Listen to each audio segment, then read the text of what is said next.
Sebelumnya Harus ditanya. aku izin perkenalkan diri dulu aja. Ya. Nama aku Abdul Jabar, biasa dipanggil sama teman-teman ke Jabar. Aku dari jurusan manajemen dari Universitas Lampung. Dekat Dan aja. untuk konsentrasi aku sendiri itu di konsentrasi MSDM.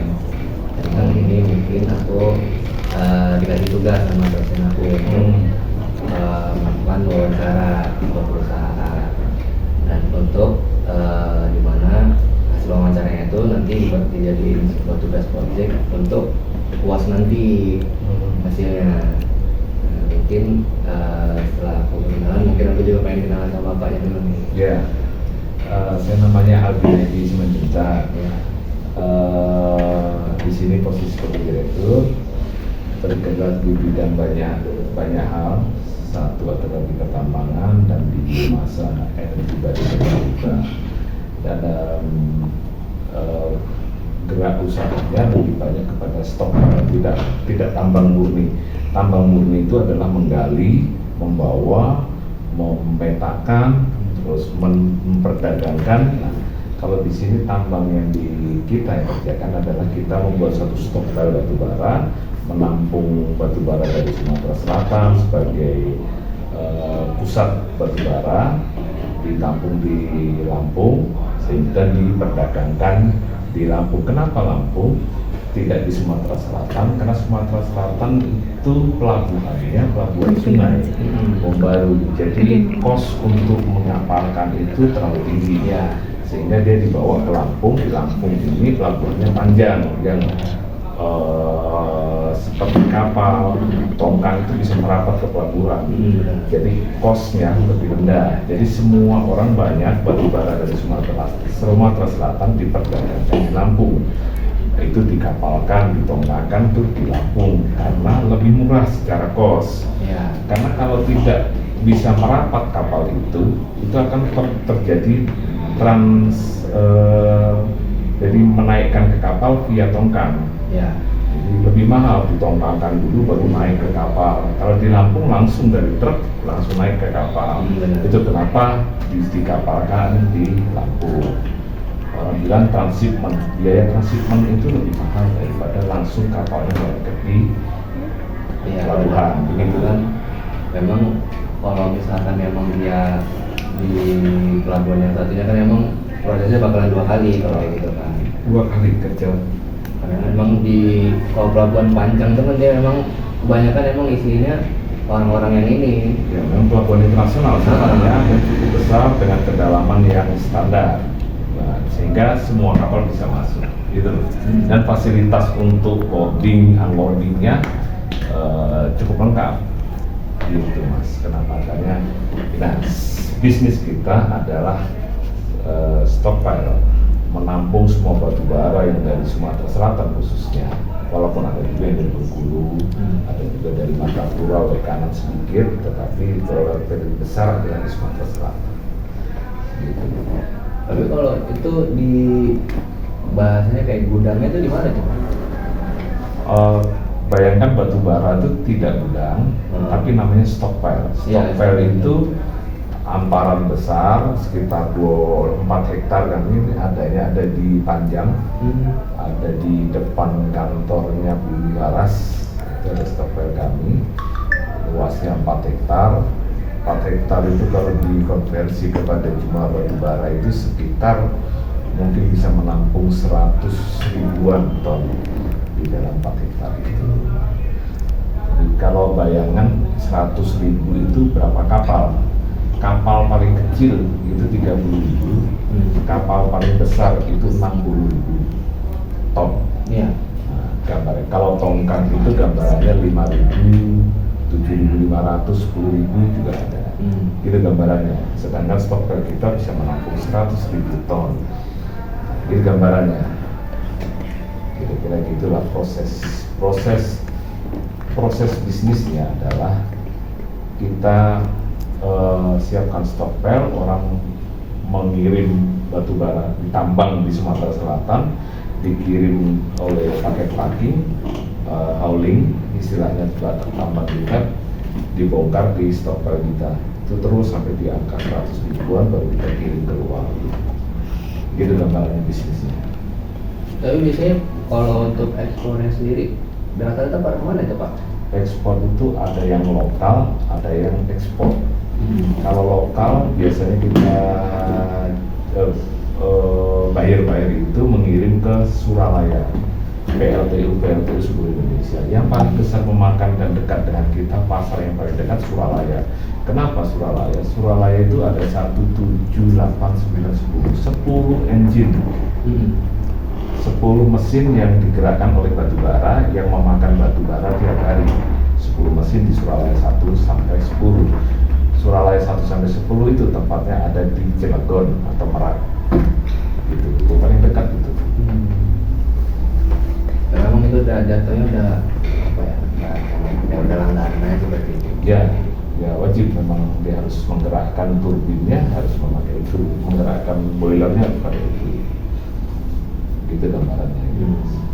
Mungkin lanjut ke pertanyaan selanjutnya kan. Boleh.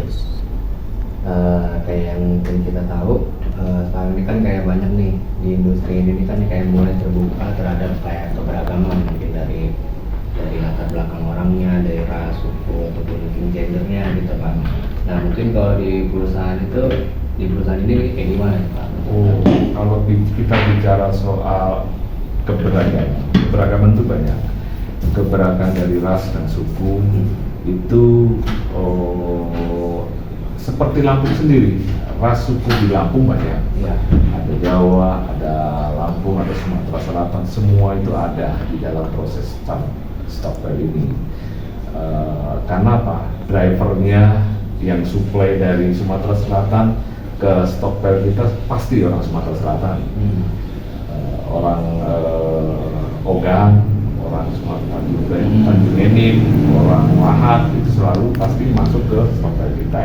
Dari sisi hauling, dari sisi tenaga kerja yang ada di Stockpile itu banyak orang Jawa, dan administrasi kita ada sebagian orang Lampung dan orang Jawa. Jadi semua sungguh beragam. Bapak pun ada, saya sendiri orang Batak, jadi ada di situ juga. Jadi kalau ngomong keragaman suku dan ras, terwakili semua suku yang ada di Lampung. Kira-kira. Kalau kita bicara gender, memang kalau di dunia tambang itu dominasi gender laki-laki. Jarang dimanapun di dunia tambangnya sana di Sumatera Selatan juga sangat kecil gender perempuan. Kenapa? Sifatnya keras dan sifatnya lapangan. Pertama sifatnya lapangan, keras dunianya. Kenapa? Dunia ekskavator, operator hauling, supir truk, alat berat yang itu tingkat emosionalnya pendek-pendek semua. Kalau itu dipegang oleh perempuan akan sulit dia untuk kebanyakan kan sulit bersosialisasi di lapangan. Makanya lebih banyak laki-laki. Gendernya wanita di mana? Paling di administrasi. Tapi kalau lapangan sudah pasti laki-laki. Berhadapan dengan operator, berhadapan dengan loader, berhadapan dengan supir truk. Keamanannya pun tidak dijamin kalau gendernya wanita. Kira-kira gitu gambarannya. Nah tadi kan mungkin dari Bapak jelasin tadi banyak lah kayak ras sukunya gitu kan. Nah itu kan pastinya kayak ada lah kayak tantangannya buat ngatur orang yang kayak dari latar belakang yang beda-beda kayak gini lah Pak. Itu mungkin untuk dari Bapaknya sendiri solusinya kayak gimana itu Pak? Solusi yang kita terapkan adalah rule-nya jelas. Aturan yang jelas. Contoh, begitu masuk ke dalam stockpile, standarnya apa? Safety. Dia harus pakai jaket safety, dia pakai topi project, itu wajib. SOP lah. SOP-nya ditegakkan seluruh-seluruhnya. Nah, tidak pakai itu suruh keluar. Tidak boleh bongkar, tahan di. Dia tunggu sampai dia punya alat-alat safety yang memang diwajibkan untuk masuk di dalam stockpile, ya baru boleh. Jadi SOP-nya ditegakkan. Jadi untuk mengatur semua, tidak melihat suku rasa apapun di situ, kalau tidak pakai safety ya berhenti di pagar, nggak bisa masuk dengan aturan yang jelas. Karena kalau di tambang khususnya di batu bara seperti ini, kalau kita tidak tegas, bahaya mengancam mereka karena kita berdekatan dengan alat berat, berdekatan dengan loader, berdekatan dengan truk yang density-nya berat-berat. Jadi kalau kita tidak tegas SOP-nya, itu akan membahayakan dirinya sendiri dan proyek itu sendiri. Gitu. Intinya penegakan SOP dan rule yang jelas.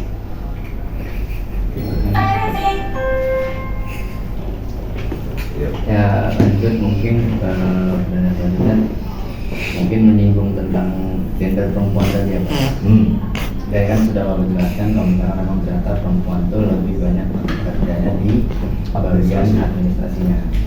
Nah mungkin kalau untuk perempuannya sendiri itu ada nggak udah yang sampai kayak apa ya bahasanya jabatan tinggi lah di situ?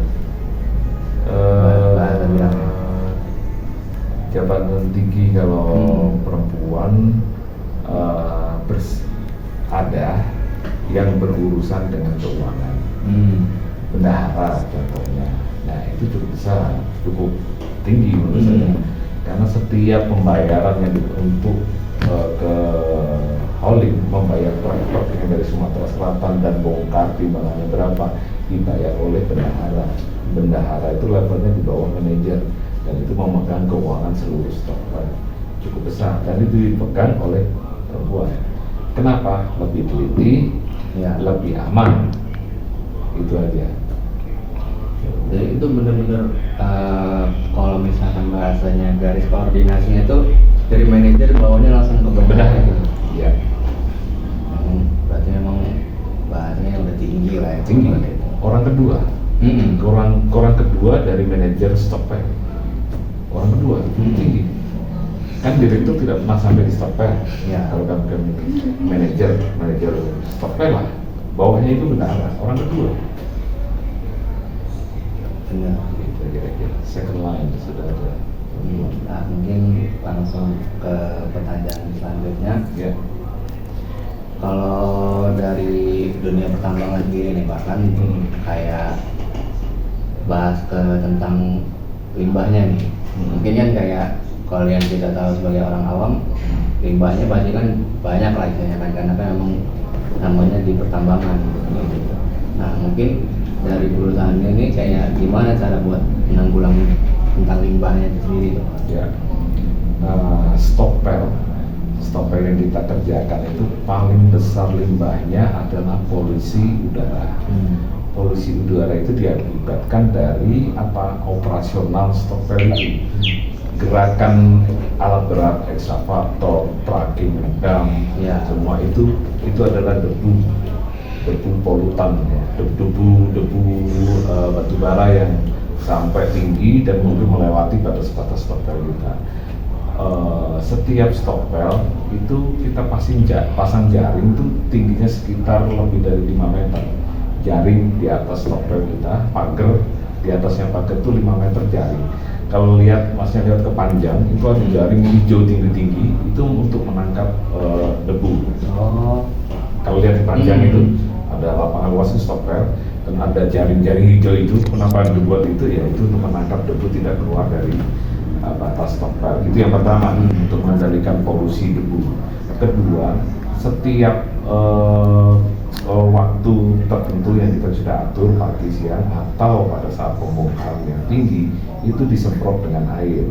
Jadi kita punya satu unit tangki yang hanya kerjanya muter-muter baik menyiram di bawah dataran dan menyemprot udaranya dengan air supaya begitu disemprot di atas debu itu turun berat kan, jadi dia turun tidak sampai kemana-mana debu itu pengendalian polusi di stokpel kita. Tapi kan itu kan tadi Bapak bilang kan itu di Panjang ya Pak ya? Panjang. Nah kalau yang aku tahu kan memang kalau di daerah Panjang itu penduduknya banyak ya Pak ya di situ ya, padat lah istilahnya. Nah kebetulan di kita di selatan barat, sisi barat laut, berbatasan dengan laut, tidak ada pemukiman karena laut lepas.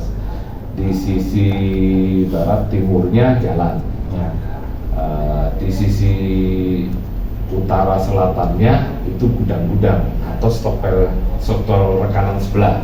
Jadi memang di situ memang masyarakat stokpel Jadi masing-masing di dalam pekerjaan yang sama. Jadi pemukiman lebih jauh dari itu. Kira-kira dengan jaraknya lebih dari 2 kilo dari sisi stop.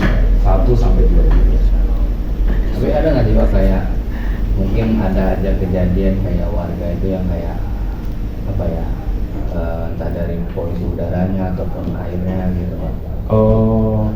Kita ada kompensasi pada masyarakat sekitar Stopel yang kita namakan CSR. Corporate company CSR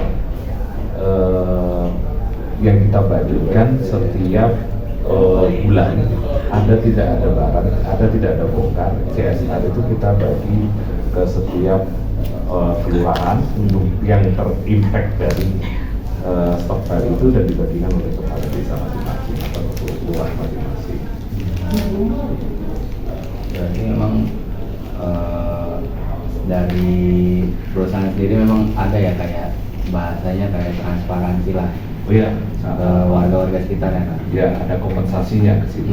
Jadi warga juga dapat dari kira kompensasi terhadap ketidaknyamanannya di sekitar stok. Ya, mungkin yang terakhir Ya. dari aku mungkin apa ya pesan-pesan Bapak aja lah dari mungkin kerja di situ di perusahaan ini gitu, pesan-pesannya buat Ya, untuk apa ya pesan-pesan kepada masyarakat sekitar. ya buat ke masyarakat sekitarnya. Ya, Stokvel ini mengikutkan semua masyarakat di sekitar untuk bongkar di Stokvel. Kita memakai tenaga kerja sekitar, trackingnya juga kita memanfaatkan yang sekitar. Jadi kita melibatkan banyak orang di dalam dan setiap strata ekonomi macam-macam, dan banyak orang yang terikut di dalam Stokvel itu. Mungkin lebih dari 500 kalau kita jumlah semua sampai ke tambang ya, supir truknya, yang bekerja di dalamnya, tukang bongkarnya, tukang terpalnya, itu semua dari sebagian besar itu dari sekitar itu. Jadi ini menggerakkan ekonomi masyarakat. Jadi mari kita sama-sama jaga. Kalau ada permasalahan yang ada, ya mari kita bicarakan. Tapi ini semua banyak orang yang hidup di dalamnya. Lebih dari 500 orang hidup di dalamnya, dan ekonomi mereka juga tergantung dari situ. Jadi mari kita jaga semua, dan mari backup saja. Kalau ada masalah bisa dicarikan solusinya untuk tidak menjadi suatu yang masalah yang besar. Itu aja. Ya, mungkin itu aja Pak Khalifah yang wawancara kali ini. Ya, aku ngucapin makasih buat Bapaknya udah ngeluangin waktunya, udah bantu menjawab pertanyaan-pertanyaan aku. Mungkin tadi mungkin aku juga minta maaf kalau misalkan selama sesi wawancara tadi ada kesalahan kata, ada salah-salah katanya mungkin ya Pak ya. Ya. Minta Sama-sama. Terima kasih. Iya Pak. Siap Pak ya.